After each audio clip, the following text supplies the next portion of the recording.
Each will control 20 minutes. The chair recognizes the gentleman from Maryland, Mr. Raskin. Thank you, Mr. Speaker. I ask unanimous consent that all members have 5 legislative days within which to revise and extend their remarks and include extraneous materials on H.R. 512. Without objection. And I yield myself such time as I may consume. Mr. Speaker, in this age of partisan division, one of the foundational American values still has the power to bring us together across the aisle: the defense of every human being's freedom of religious conscience and freedom of thought against government persecution. With House Resolution 512, we act today to stand up for religious and intellectual freedom in a world gone mad with religious discrimination, religious oppression, and religious violence. H.R. 512 calls for global repeal of laws punishing blasphemy, heresy, and apostasy, 3 religiously defined thought crimes that have no actual victims and thus no place in the criminal law of free nations.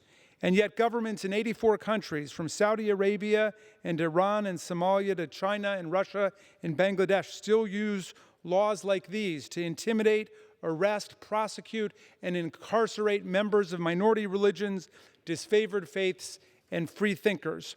Putting people in jail or even condemning them to death for religiously subversive speech was not unknown in the American colonies. In Massachusetts, Puritan governors hanged Quakers for their heretical lectures in town squares.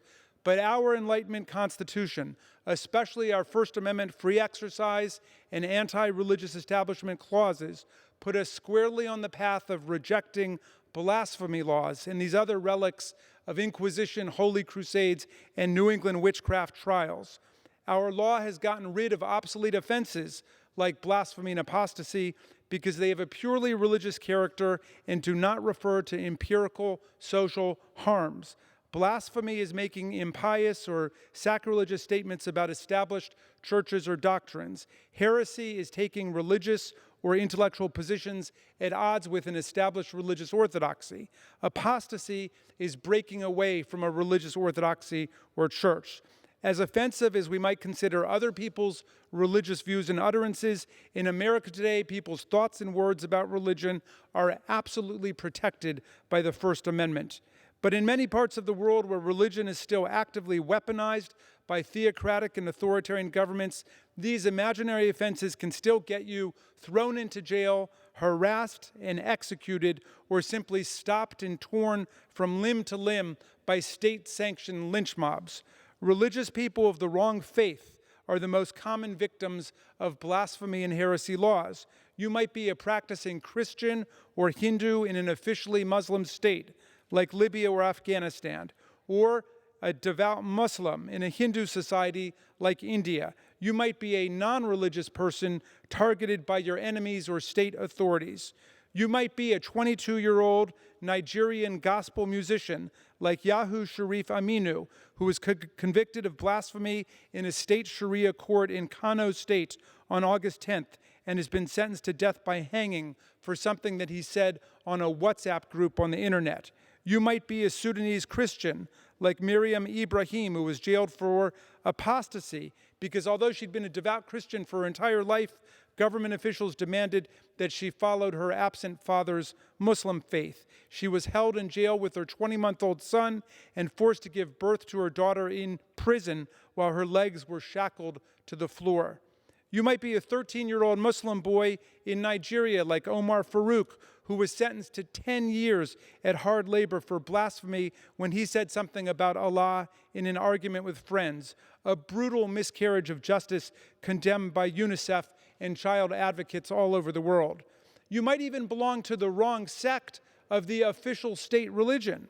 In the Islamic State of Pakistan, for example, people belonging to the Ahmadiyya Muslim faith are being persecuted as heretics and apostates as if this were the Middle Ages. At least 5 Ahmadi Muslims have been killed in Pakistan this year alone because of their faith, including Tahir Ahmad Nasim, an American citizen who was murdered in broad daylight in a courtroom while standing trial for blasphemy charges just for practicing his own religion. While his teenage killer was arrested, he is being celebrated now as a martyr by the media and members of the police service who watched him kill Nasim. Mr. Speaker, the global assault on religious and intellectual freedom today is taking place in many of the world's largest countries. China confines millions of Uyghur Muslims in miserable re-education camps and forces them into slave labor in Zhejiang province. Russia has decreed that Jehovah's Witnesses are an extremist group and confiscated their property, jailed their members, and even allegedly tortured some of them. India recently passed draconian laws burdening the rights of disfavored Muslim minorities. With this resolution, Mr. Speaker, against the new wave of global religious oppression and persecution, America can once again take the lead in defending the basic human rights of religious and intellectual freedom all over the world. James Madison, the author of our First Amendment, denounced that, quote, diabolical, hell-conceived principle of persecution. And he stated in his remonstrance against religious assessments that the religion of every man must be left to the conviction and conscience of every man. Let us share this principle with the nations of the world with this resolution. With that, I reserve the balance of my time. Gentleman from Maryland reserves. Gentleman from Florida is recognized.